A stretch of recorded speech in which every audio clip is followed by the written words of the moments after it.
ओम नमो भगवते वासुदेवाय नमः। आपके अपने YouTube चैनल जय मां कंजक में आपका बहुत बहुत स्वागत है। भगवान लक्ष्मी नारायण की कृपा आप और आपके परिवार पर सदा सर्वदा बनी रहे। श्रीमद् भागवत पुराण की कथाओं को आगे बढ़ाते हुए आज की कथा का आरंभ हम वृत्तासुर की वीरवाणी और भगवत प्राप्ति अध्याय से करेंगे। उम्मीद करती हूँ कथा का पूरा फल लेने के लिए आप कथा को शुरू से लेकर अंत तक जरूर श्रवण करेंगे। ओम नमो भगवते वासुदेवाय नमः। श्री शुकदेव जी कहते हैं, परीक्षित, असुर सेना भयभीत होकर भाग रही थी। उसके सैनिक इतने अचेत हो रहे थे कि उन्होंने अपने स्वामी के धर्मानुकूल वचनों पर भी ध्यान नहीं दिया। वृत्तासुर ने देखा कि समय की अनुकूलता के कारण देवता लोग असुरों की सेना को खदेड़ रहे हैं और वे इस प्रकार छिन्न भिन्न हो रही है मानो बिना नायक की हो। राजन, ये देखकर वृत्तासुर असहिष्णुता और क्रोध के मारे तिलमिला उठा। उसने बलपूर्वक देव सेना को आगे बढ़ने से रोक दिया और उन्हें डांटकर ललकारते हुए कहा, शुद्र देवताओं, रणभूमि में पीठ दिखलाने वाले कायर असुरों पर पीछा से प्रहार करने से क्या लाभ है?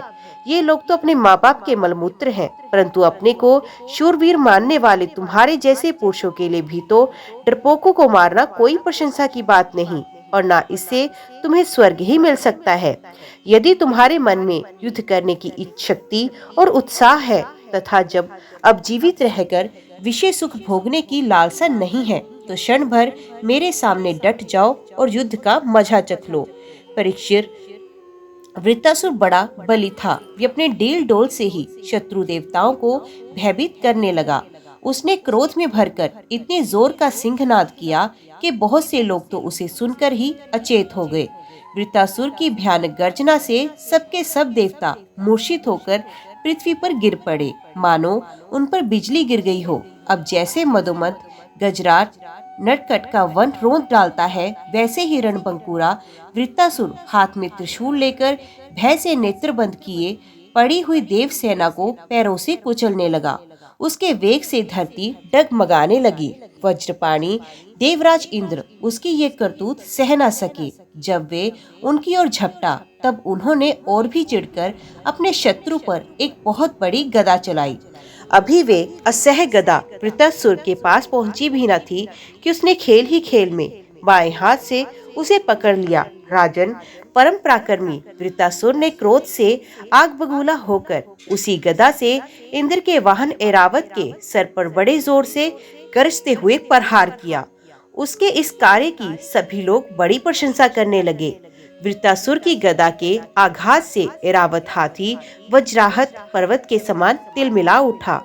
सिर फट जाने से वे अत्यंत व्याकुल हो गया और खून उगलता हुआ इंद्र को लिए हुए 28 हाथ पीछे हट गया।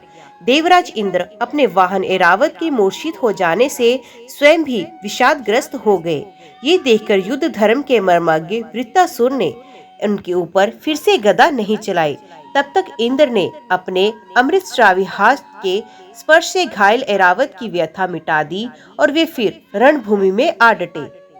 परीक्षित, जब वृत्तासुर ने देखा कि मेरे भाई विश्व रूप का वध करने वाला शत्रु इंद्र युद्ध के लिए हाथ में वज्र लेकर फिर सामने आ गया है, तब उसे उनके उस करूर पाप कर्म का स्मरण हो आया और वे शोक और मोह से युक्त हो हंसता हुआ उनसे कहने लगा, आज मेरे लिए बड़े सौभाग्य का दिन है कि तुम्हारे जैसा शत्रु, जिसने विश्व रूप के रूप में ब्राह्मण अपने गुरु एवं मेरे भाई की हत्या की, वे मेरे सामने खड़ा है। अरे दुष्ट, अब शीघ्र से शीघ्र मैं तेरे पत्थर के समान कठोर हृदय को अपने शूल से विदीर्ण करके भाई का ऋण उतारूंगा। आहा, ये मेरे लिए कैसे आनंद की बात होगी। इंद्र, तूने मेरे आत्मवेत्ता और निष्पाप बड़े भाई के, जो ब्राह्मण होने के साथ ही यज्ञ में दीक्षित और तुम्हारा गुरु था, विश्वास दिलाकर तलवार से तीनों सर उतार लिए।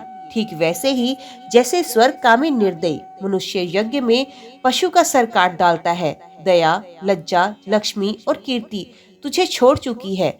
तूने ऐसे ऐसे नीच कर्म किए हैं जिनकी निंदा मनुष्यों की तो बात ही क्या, राक्षस तक करते हैं। आज मेरे त्रिशूल से तेरा शरीर टूक टूक हो जाएगा। बड़े कष्ट से तेरी मृत्यु होगी। तेरे जैसे पापी को आग भी नहीं जलाएगी। तुझे तो गिद्ध नोच नोच कर खाएंगे। ये अज्ञानी देवता तेरे जैसे नीच और क्रूर के अनुयायी बनकर मुझ पर शस्त्रों से प्रहार कर रहे हैं। मैं अपने तीखे त्रिशूल से उनकी गर्दन काट डालूंगा और उनके शरीर उनके द्वारा गुणों के सहित भैरवादी भूतनाथों को बलि चढ़ाऊंगा। वीरेंद्र, ये भी संभव है कि तू मेरी सेना को छिन्न भिन्न करके अपने वज्र से मेरा सर काट डाल। तब तो मैं अपने शरीर के बलि पशु पक्षियों को समर्पित करके कर्म बंधन से मुक्त हो महापुरुषों की चरण रज का आश्रय ग्रहण करूंगा। जिस लोक में महापुरुष जाते हैं वहां पहुंच जाऊंगा। देवराज, मैं तेरे सामने खड़ा हूँ, तेरा शत्रु हूँ। अब तू मुझ पर अपना अमोघ वज्र क्यों नहीं छोड़ता? तू ये संदेह ना कर कि जैसे तेरी गदा निष्फल हो गई, कृष्ण पुरुष की हुई याचना के समान ये वज्र भी वैसे ही निष्फल हो जाएगा। इंद्र, तेरा ये वज्र श्री हरि के तेज और दधीचि ऋषि की तपस्या से शक्तिमान हो रहा है। विष्णु भगवान ने मुझे मारने के लिए तुझे आज्ञा भी दी है, इसलिए अब तू उसी वज्र से मुझे मार डाल, क्योंकि जिस पक्ष में भगवान श्री हरि हैं, उधर ही विजय, लक्ष्मी और सारे गुण निवास करते हैं। देवराज, भगवान संरक्षण के अनुसार मैं अपने मन को उनके चरण कमलों में लीन कर दूंगा। तेरे वज्र का वेग मुझे नहीं, मेरे विषय भोग रूप फंदे को काट डालेगा और मैं शरीर त्याग कर मुनिजनोचित गति प्राप्त करूंगा। जो पुरुष भगवान से अनन्य प्रेम करते हैं, उनके निजन हैं, उन्हें वे स्वर्ग, पृथ्वी अथवा रसातल की संपत्तियां नहीं देते, क्योंकि उनसे परमानंद की उपलब्धि होती ही नहीं। उल्टे द्वेष, उद्वेग, अभिमान, मानसिक पीड़ा, कलह, दुख और परिश्रम ही हाथ लगते हैं। इंद्र, हमारे स्वामी अपने भक्त के अर्थ, धर्म एवं काम संबंधी प्रयास को व्यर्थ कर दिया करते हैं, और सच पूछो तो इसी से भगवान की कृपा का अनुमान होता है, क्योंकि उनका ऐसा कृपा प्रसाद अकिंचन भक्तों के लिए ही अनुभव गम्य है, दूसरों के लिए तो अत्यंत दुर्लभ है। प्रभु, आप मुझ पर ऐसी कृपा कीजिए कि अनन्य भाव से आपके चरण कमलों के आश्रित सेवकों की सेवा करने का अवसर मुझे अगले जन्म में भी प्राप्त हो। प्राण वल्लभ, मेरा मन आपके मंगलमय गुणों का स्मरण करता रहे, मेरी वाणी उन्हीं का गान करे और शरीर आपकी सेवा में ही संलग्न रहे।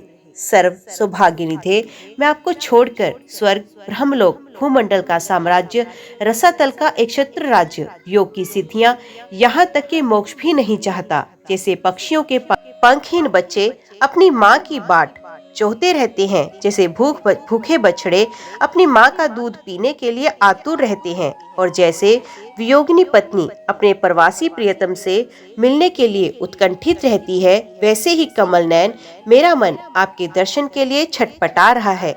प्रभु, मैं मुक्ति नहीं चाहता। मेरे कर्मों के फलस्वरूप मुझे बार बार जन्म मृत्यु के चक्कर में भटकना पड़े, इसकी परवाह भी नहीं, परंतु मैं जहाँ जहाँ जाऊँ, जिस जोनी में जाऊँ, वहाँ वहाँ भगवान के प्यारे भक्त जनों से मेरी प्रेम मैत्री बनी रहे।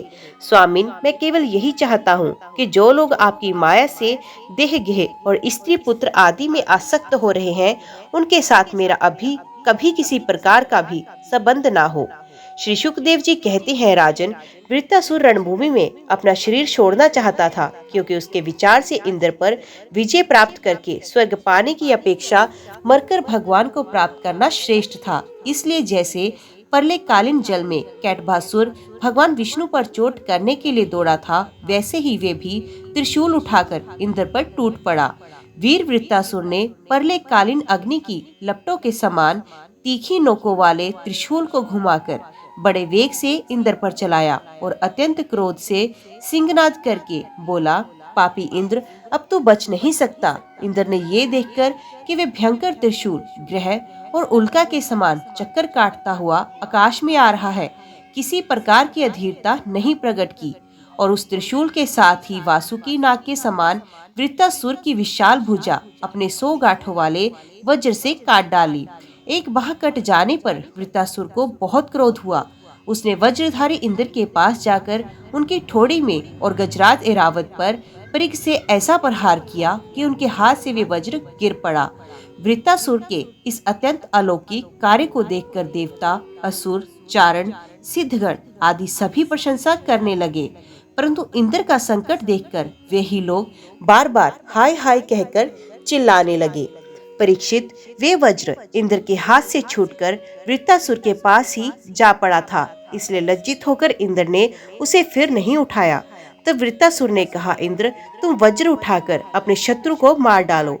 ये निषाद करने का समय नहीं है। देखो, सर्वज्ञ, सनातन, आदि पुरुष भगवान ही जगत की उत्पत्ति, स्थिति और प्रलय करने में समर्थ हैं।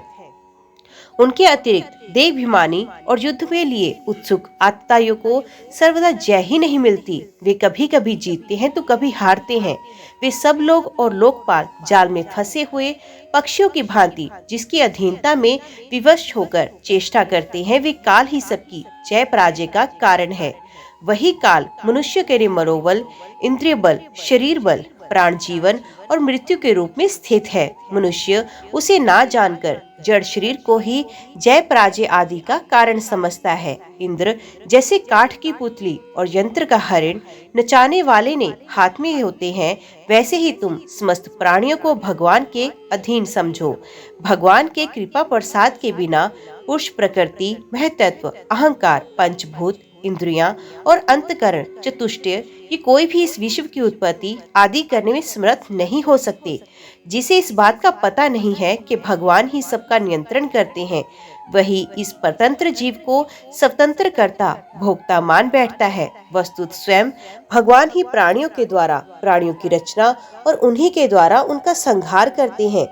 जिस प्रकार इच्छा ना होने पर भी समय विपरीत होने से मनुष्य को मृत्यु और अपयश आदि प्राप्त होते हैं, वैसे ही समय की अनुकूलता होने पर इच्छा ना होने पर भी उसे आयु, लक्ष्मी, यश और ऐश्वर्य आदि भोग भी मिल जाते हैं। इसलिए यश, अपयश, जय पराजय, सुख दुख, जीवन मरण, इनमें से किसी एक की इच्छा अनिच्छा ना रखकर सभी परिस्थितियों में संभाव से रहना चाहिए। हर्ष शोक के वशीभूत नहीं होना चाहिए। सत्व, रज और तम, ये तीनों गुण प्रकृति ही है, आत्मा की नहीं। अतः जो पुरुष आत्मा को उनका साक्षी मात्र जानता है, वे उनके गुण दोष से लिप्त नहीं होता। देवराज इंद्र, मुझे भी तो देखो, तुमने मेरा हाथ और शस्त्र काटकर एक प्रकार से मुझे परास्त किया है, फिर भी मैं तुम्हारे प्राण लेने के लिए यथाशक्ति प्रयत्न कर ही रहा हूँ। ये युद्ध क्या है? एक जुए का खेल। इसमें प्राण की बाजी लगती है, बाणों के पासे डाले जाते हैं और वाहन ही चौसर है। इसमें पहले से ये बात नहीं मालूम होती कि कौन जीतेगा और कौन हारेगा। श्री सुखदेव जी कहते हैं, परीक्षित, वृत्तासुर के ये सत्य एवं निष्कपट वचन सुनकर इंद्र ने उनका आदर किया और अपना वज्र उठा लिया। इसके बाद बिना किसी प्रकार का आश्चर्य किए मुस्कुराते हुए कहने लगे, अहो दानवराज, सचमुच तुम सिद्ध पुरुष हो, तभी तो तुम्हारा धैर्य, निश्चय और भगवत भाव इतना विलक्षण है। तुमने समस्त प्राणियों के सहृद आत्म स्वरूप जगदीश्वर की अनन्य भाव से भक्ति की। अवश्य ही तुम लोगों को मोहित करने वाली भगवान की माया को पार कर गए हो, तभी तो तुम असुरोचित भाव छोड़कर महापुरुष हो गए हो। अवश्य ही ये बड़े आश्चर्य की बात है कि तुम रजोगुणी प्रकृति के हो, तो भी विशुद्ध सत्व स्वरूप भगवान वासुदेव में तुम्हारी बुद्धि दृढ़ता से लगी हुई है।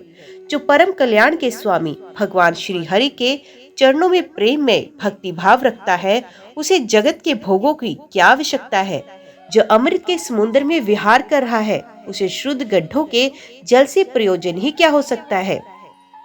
श्री सुखदेव जी कहते हैं, परीक्षित, इस प्रकार योद्धाओं में श्रेष्ठ महाप्रकर्मी देवराज इंद्र और वृत्तासुर धर्म का तत्व जानने की अभिलाषा से एक दूसरे के साथ बातचीत करते हुए आपस में युद्ध करने लगे। राजन, अब शत्रुसूदन वृत्तासुर ने बाएं हाथ से फौलाद का बना हुआ एक बहुत भयावना परिघ उठाकर आकाश में घुमाया और उससे इंद्र पर प्रहार किया, किंतु देवराज इंद्र ने वृत्तासुर का वे परिघ तथा हाथी की सूंड के समान लंबी भुजा अपने 100 गांठों वाले वज्र से एक साथ ही काट गिराई।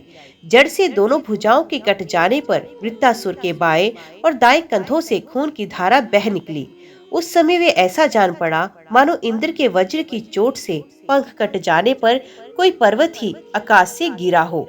अब पैरों से चलने फिरने वाले पर्वतराज के समान अत्यंत दीर्घकारी वृत्तासुर ने अपनी ठोड़ी को धरती से और ऊपर के ओर होठ को स्वर्ग से लगाया तथा आकाश के समान गहरे मुंह, सांप के समान भयानवी जीव एवं मृत्यु के समान कराल दाढ़ों से मोनो त्रिलोकी को निगलता अपने पैरों की चोट से पृथ्वी को रोंदता और प्रबल वेग से पर्वतों को उल्टता पलटता वे इंद्र के पास आया और उन्हें उनके वाहन एरावत हाथी के सहत इस प्रकार लील गया जैसे कोई परम पराक्रमी और अत्यंत बलवान अजगर हाथी को निगल गया हो।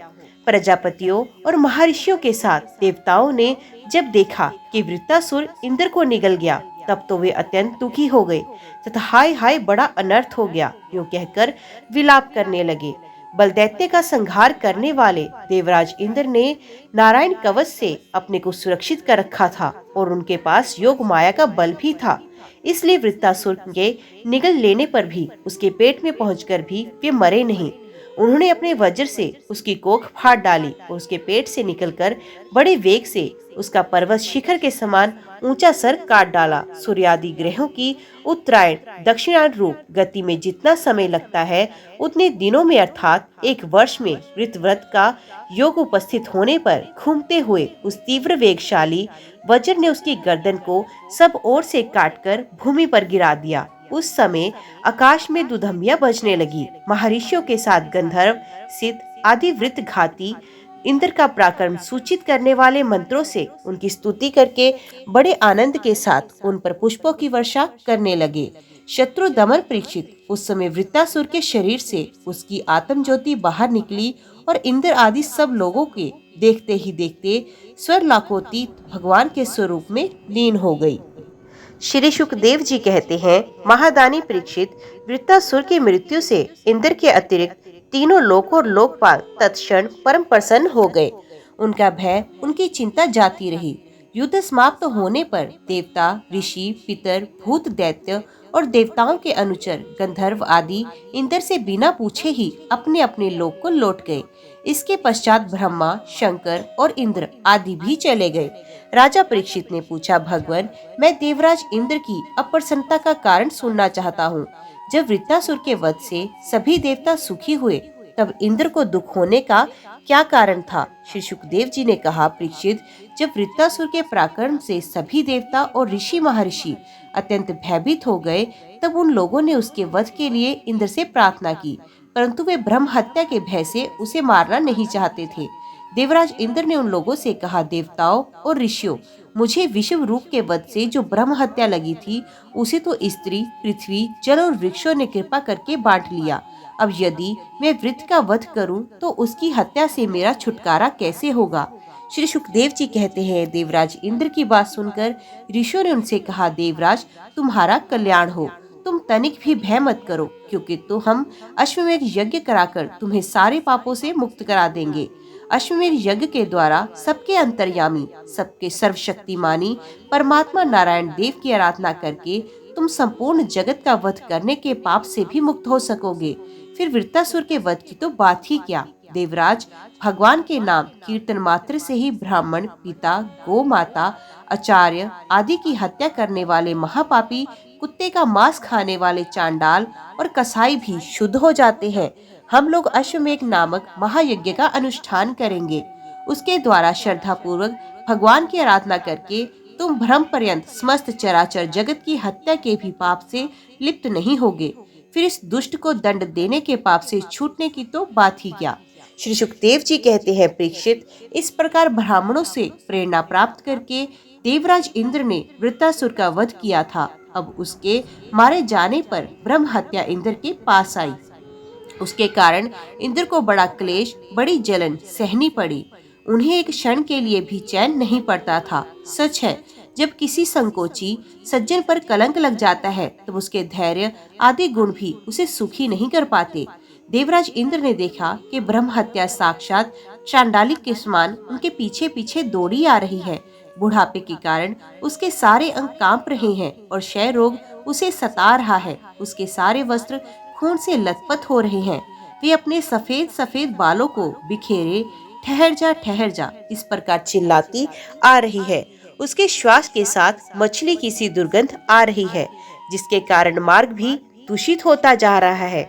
राजन, देवराज इंद्र उसके भय से दिशाओं और आकाश में भागते फिरे। अंत में कहीं भी शरण न मिलने के कारण उन्होंने पूर्व और उत्तर कोनों में स्थित मानसरोवर में शीघ्रता से प्रवेश किया। देवराज इंद्र मानसरोवर के कमल नाल के तंतुओं में 1000 वर्षों तक छिपकर निवास करते रहे और सोचते रहे कि ब्रह्म हत्या से मेरा छुटकारा कैसे होगा। इतने दिनों तक उन्हें भोजन के लिए किसी प्रकार की सामग्री ना मिल सकी, क्योंकि वे अग्नि देवता के मुख से भोजन करते हैं और अग्नि देवता जल के भीतर कमल तंतुओं में नहीं जा सकते हैं। जब तक देवराज इंद्र कमल तंतुओं में रहे, तब तक अपनी विद्या, तपस्या और योग बल के प्रभाव से राजा नहुष स्वर्ग का शासन करते रहे। परंतु जब उन्होंने संपत्ति और ऐश्वर्य के मद से अंधे होकर इंद्र पत्नी शची के साथ अनाचार करना चाहा, तब शची ने उनसे ऋषियों का अपराध करवाकर उन्हें शाप दिला दिया, जिससे वे सांप हो गए। तदंतर जब सत्य के परम पोषक भगवान का ध्यान करने से इंद्र के पाप नष्ट प्राय हो गए, तब ब्राह्मणों के बुलवाने पर वे पुण्य स्वर्ग लोक में आ गए। कमल वन विहारिणी विष्णु पत्नी लक्ष्मी जी इंद्र की रक्षा कर रही थी और पूर्वोक्त दिशा के अधिपति रुद्र ने पाप को पहले ही निस्तेज कर दिया, जिससे वे इंद्र पर आक्रमण नहीं कर सका। परीक्षित, इंद्र के स्वर्ग में आ जाने पर ब्रह्म ऋषियों ने वहां आकर भगवान की आराधना के लिए इंद्र को अश्वमेघ यज्ञ की दीक्षा दी, उनसे अश्वमेघ यज्ञ कराया। जब वेदवादी ऋषियों ने उनसे अश्वमेघ यज्ञ कराया तथा देवराज इंद्र ने उस यज्ञ के द्वारा सर्वदेव स्वरूप पुरुषोत्तम भगवान की आराधना की, तब भगवान की आराधना के प्रभाव से वृत्तासुर के वध की वे बहुत बड़ी पाप राशि इस प्रकार भस्म हो गई, जैसे सूर्योदय से कोहरे का नाश हो जाता है। जब मरीचि आदि मुनीश्वरों ने उनसे विधि पूर्वक अश्वमेघ यज्ञ कराया, तब उसके द्वारा सनातन पुरुष यज्ञपीठ भगवान की आराधना करके इंद्र सब पापों से छूट गए और पूर्ववत फिर से पूजनीय हो गए। परीक्षित, इस श्रेष्ठ आख्यान में इंद्र की विजय, उनके पापों की मुक्ति और भगवान के प्यारे भक्त वृत्तासुर का वर्णन हुआ है।